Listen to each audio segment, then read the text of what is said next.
Hey guys, welcome back. तो आज के वीडियो के अंदर क्विक अपडेट हम मार्केट का देखेंगे क्योंकि बिटकॉइन की प्राइस के अंदर हमको यहाँ पर $28,000 के नीचे वीकली कैंडल क्लोजिंग देखने को मिली है। साथ में यहाँ पर हम वीकली रिकैप भी करेंगे कि इस पूरे वीक के अंदर कौन से इंपॉर्टेंट इवेंट या न्यूज़ जो है यहाँ पर इस वीक के अंदर हुए। तो सबसे पहले यहाँ पर चार्ट्स के ऊपर मूव करते हैं। तो कल की वीडियो की अगर हम बात करें, कल ही मैंने आपको वीडियो में अपडेट किया था कि थोड़ा सा आप ध्यान रखना, फिर से यहाँ पर हमारी वीकली कैंडल क्लोजिंग आ रही है तो इंपॉर्टेंट है यहाँ पर ये देखना प्राइस फिर से $28,000 के ऊपर रह पाती है कि नहीं रह पाती है। एंड पिछले कुछ हफ्तों से अगर हम देखेंगे बिटकॉइन की प्राइस के अंदर जो लास्ट करेक्शन आया था वहाँ पर हम $28,000 पे उसके आसपास ही प्राइस चल रही है, लेकिन वीकली होल्ड कर रही थी एटलीस्ट। लेकिन प्रॉब्लम ये थी कि वहाँ से कोई भी अच्छा बाउंस जो हमको देखने को नहीं मिला। जो भी आया, हमने बात करी थी 32 यहाँ पर लोकल रेजिस्टेंस बन जाता है, बार बार वहाँ पर रिजेक्शन हमको देखने को मिला जो RSI के साथ भी मैच नहीं कर रहा था। अगर आप फॉलो कर रहे हैं तो you must be understanding RSI candle किस तरह से काम करते हैं, कैसे हिडन बेयरिश डाइवर्जेंस हर बार यहाँ पर बन रही थी, जो बता रही थी मार्केट दिखा कुछ और रहा है लेकिन एक्चुअल में हो कुछ और यहाँ पर रहा है।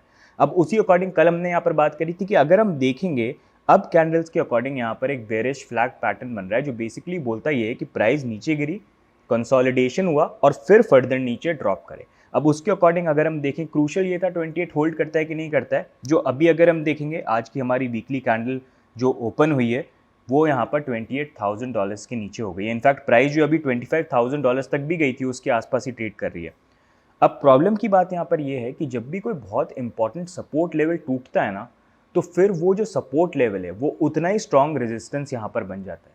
अभी प्राइस यहाँ पर नीचे आ गई $28,000 के, ठीक है, कोई बात नहीं। ये अगर आप देखोगे एक ऐसा जोन है जो बहुत इंपॉर्टेंट हमारे लिए सपोर्ट था। अगर आने वाले एक दो दिन में अगर फटाफट बाउंस कर जाए, क्योंकि कई बार मार्केट क्या वॉलेटाइल होता है, थोड़ा सा लोगों को ट्रैप करने के लिए कई बार ऐसे भी अनएक्सपेक्टेड मूव कर जाता है। अगर ऐसा कुछ होता है ठीक है, लेकिन अगर इस हफ्ते में प्राइस नीचे ही रही, आप ये मान लो $28,000 के नीचे, तो फिर ये $28,000 जो है वीकली में यहाँ पर एक बहुत स्ट्रॉन्ग रेजिस्टेंस जो है बिटकॉइन की प्राइस के लिए बन जाएगा। एंड हो सकता है उसको ब्रेक करने के लिए बहुत लंबा टाइम भी यहाँ पर लग जाए।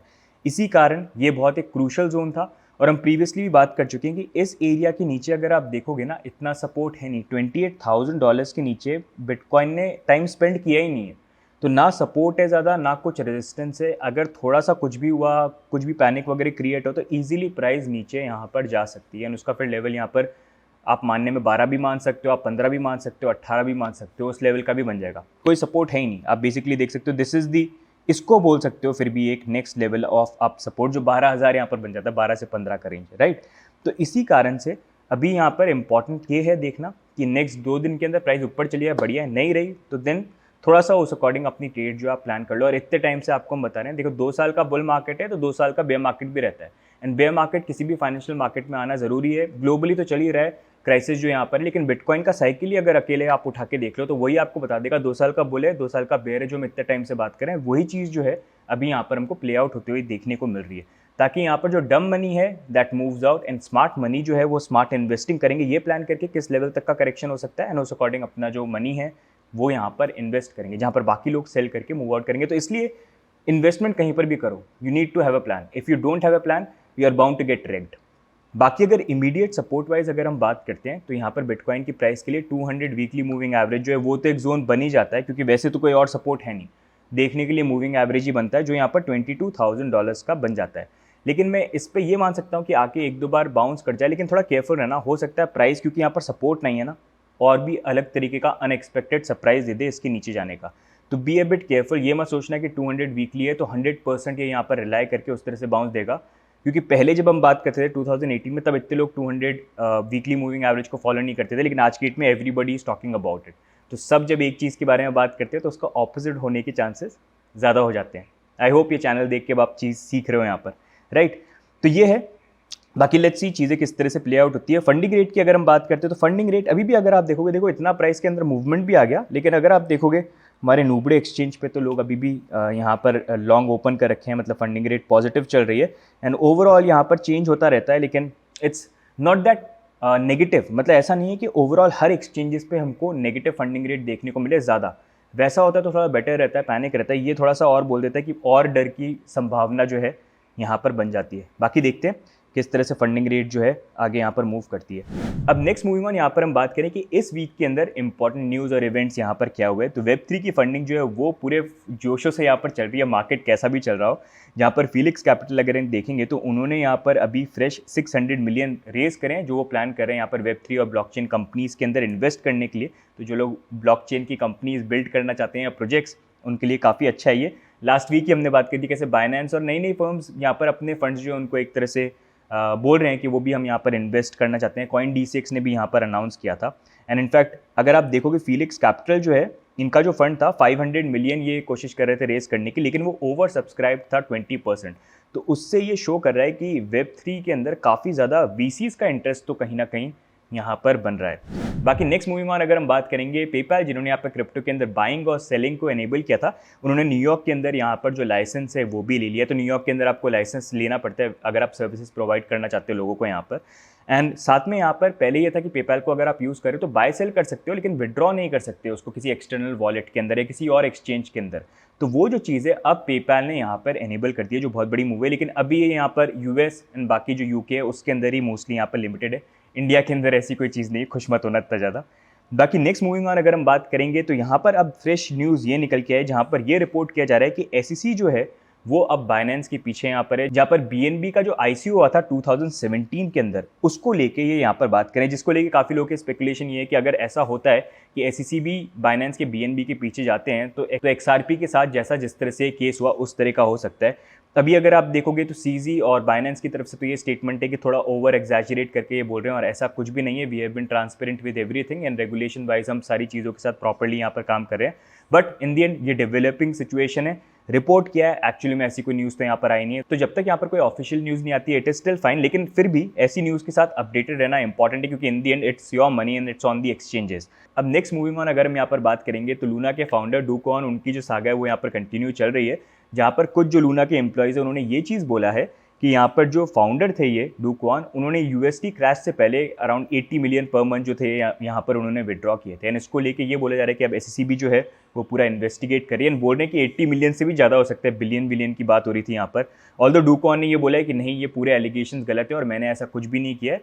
It will be very shocking अगर एक्चुअल में ऐसा कुछ केस निकल के आता है, लेकिन अभी इट्स ऑल रिपोर्टेड, तो एक्चुअल में पता नहीं ऐसा हुआ है कि नहीं हुआ है। लेट्स सी किस तरह से स्टोरी जो है आगे अनफोल्ड होती है। बाकी नेक्स्ट मूविंग ऑन, लाइटकॉइन जो है उसको साउथ कोरियन एक्सचेंजेस के अंदर डीलिस्ट कर दिया गया है। एंड अगर आप पूछेंगे कि इसका रीजन क्या है, तो लाइटकॉइन के अंदर रिसेंटली मिम्बल जो है उसको इनेबल किया गया था। उससे होता ही है कि लाइटकॉइन के अंदर पहले तो ये था कि पब्लिक ब्लॉकचेन पे आप सारे ट्रांजेक्शन देख सकते हैं, कौन से वॉलेट से कौन सा ट्रांजेक्शन लिंक्ड है।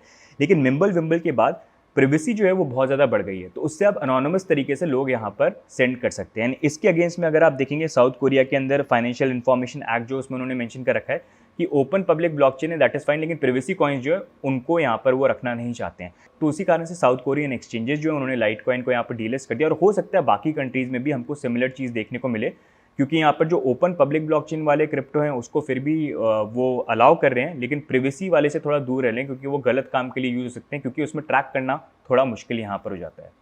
बाकी नेक्स्ट मूविंग ऑन, इथेरियम का मर्ज जो रॉबस्टीन टेस्टनेट के ऊपर टेस्ट हो रहा था वो यहाँ पर कंप्लीट हो चुका है, और यहाँ पर एक्चुअल इथेरियम 2.2 का जो ट्रांजेक्शन एक्चुअल ब्लॉकचेन पे होगा वो यहाँ पर एक्सपेक्टेड है कि अगस्त मंथ के अंदर यहाँ पर हो सकता है। बाकी लेट्स सी एंड टाइम पे कुछ चीज़ें जो है यहाँ पर डिले नहीं हो जाए, क्योंकि इथेरियम 2.0 में काफ़ी डिलेज एट टाइम्स यहाँ पर होते हैं। बट अभी तक तो ये बोल रहे हैं कि अगस्त के अंदर यहाँ पर जो ट्रांजेक्शन है 2.0 की तरफ प्रूफ ऑफ वर्क से प्रूफ ऑफ स्टेक पे वो यहाँ पर हो जाएगा। बाकी नेक्स्ट मूविंग ऑन, यूएस के अंदर क्रिप्टो बिल इंट्रोड्यूस किया गया है, जिसको लेके ये बोला जा रहा है कि यहाँ पर स्टेबल कॉइन जो उनको भी यूएस के अंदर यहाँ पर रजिस्टर करना चाहिए, साथ में फुली बैक करना चाहिए कैश के साथ उनके स्टेबल कॉइन्स को, और रजिस्टर करना चाहिए, अकाउंटिंग पूरी उसकी देनी चाहिए। साथ में यहाँ पर क्रिप्टो जो है उनकी भी यहाँ पर क्लासिफिकेशन होनी चाहिए, कौन से कमोडिटीज़ और सिक्योरिटीज़ में आने चाहिए। जितने भी DAO exchanges stable coin issuers हैं उन सबको भी यहाँ पर रजिस्टर करना चाहिए, और साथ में यहाँ पर कुछ टैक्स प्रोपोजिशन जो है माइनस को लेके जो उनके बेनिफिट में हो उनको भी यहाँ पर इंट्रोड्यूस किया गया है। तो ये यूएस क्रिप्टो बिल जो है इसके ऊपर ऑलरेडी हम वीडियो कर चुके हैं, तो अगर आप और डिटेल में इस बिल के बारे में जानना चाहते हैं तो ये हम वीडियो को भी आप यहाँ पर चेकआउट कर सकते हैं। नेक्स्ट मूविंग ऑन, यहाँ पर सोलाना वेंचर्स ने भी अनाउंसमेंट किया है कि वो यहाँ पर इन्वेस्ट करेंगे 100 मिलियन वेब3 प्रोजेक्ट्स के अंदर साउथ कोरिया के अंदर, जहाँ पर वो सपोर्ट करेंगे NFT, ब्लॉकचेन, गेमिंग और DeFi को। तो वेब3 का देखो आप इन्वेस्टमेंट वाइज काफ़ी ज़्यादा इन्वेस्टमेंट जो है यहाँ पर हो रहे हैं। लेट्स होप यहाँ पर जो प्रोडक्ट्स हैं वो भी उस तरह के अच्छे जो हैं यहाँ पर बिल्ड होके आगे हमको देखने को मिले।